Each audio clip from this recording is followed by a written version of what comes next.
इतरांसाठी जगताना स्वतःसाठी जगायचंच राहिलं. विसरलात स्वतःला? नव्या वर्षात 4 गोष्टी जगा स्वतःसाठी. तू जी ले रे जरा. नमस्कार मित्रांनो. नव्या वर्षात स्वतःसाठी करा संकल्प. इतरांना जपताना स्वतःला जपणेही तितकंच महत्त्वाचं. कुटुंबातील जबाबदाऱ्या, स्वयंपाक, साफसफाई, पाहुणेरावळे, सणवार, मुलांचे शेड्यूल, नवऱ्याचे ऑफिस आणि टूर, आपल्या ऑफिसच्या कामाचा ताण, इतर सामाजिक तणाव हे सगळे होतच राहतील. कधीही न थांबणाऱ्या या सगळ्या गोष्टी वर्ष संपली तरी होतच राहणार.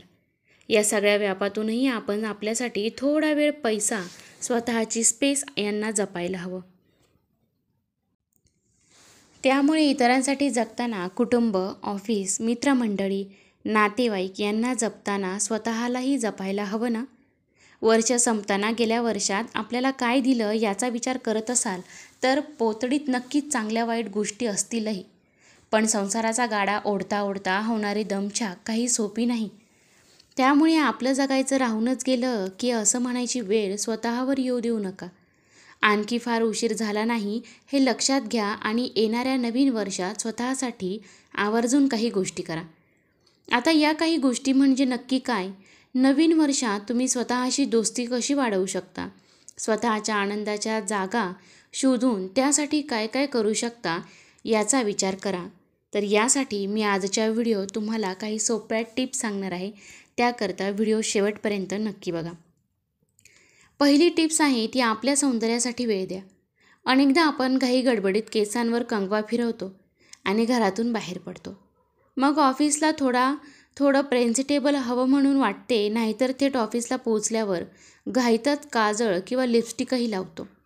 पण नवीन वर्षात स्वतःसाठी थोडा वेळ काढा आणि आपल्या भुवया, आपल्या चेहऱ्यावर बऱ्याच दिवसांपासून असलेले पिंपल्स, काळे डाग, ब्लॅक हेड्स, चेहऱ्यावर नको असताना आलेले केस यांकडे प्रेमाने पहा. या सगळ्या अवयवांना आपल्या प्रेमाची गरज आहे हे तुम्हाला लक्षात येईल.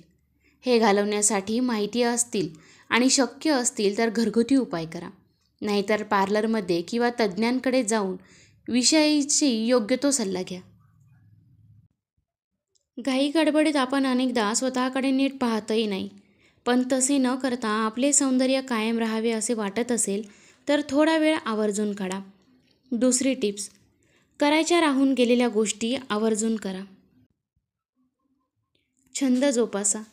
चेहऱ्यावरील सौंदर्याबरोबरच मनाचं सौंदर्यही तितकंच महत्त्वाचं असतं.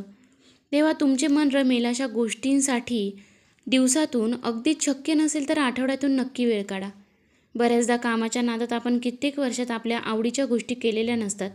यामध्ये पेंटिंग, एखादे वाद्य वाजवण्याची कला, गाण्याची कला, नृत्यकला, अगदी मनसोक्त भटकायला जाणे, ट्रेडिंग यांसारख्या काहीही गोष्टी असू शकतात. रोजच्या धकाधकीत आपण आपली आवड, आपण पूर्वी आवर्जून जोपासत आलेली एखादी कला पूर्णपणे विसरून गेलेलो असतो. मात्र नव्याने वर्षाचा संकल्प करताना या गोष्टींना आवर्जून आपल्या आयुष्यात स्थान द्यायला हवे. 3. आपल्या आवडीचे खा. आपण इतरांची आवड सांभाळता सांभाळता आपल्याला काय आवडतं तेच अनेकदा विसरून जातो. मुलाला अमुक भाजी आवडते, नवऱ्याला अशी आमटी केलेली आवडते, मुलीला किंवा सासूला अमुक प्रकारचा पदार्थ त्या पद्धतीने केलेला आवडतो, म्हणून त्यांची आवड जपताना आपण आपली आवड पार विसरून जातो. स्वतःला आवडते म्हणून एखादी डिश बनवायची गोष्ट कित्येक महिने, वर्ष मागे पडलेली असते. असेच तुम्हाला आवडणारे पदार्थ आवर्जून करा आणि मनसोक्त खा.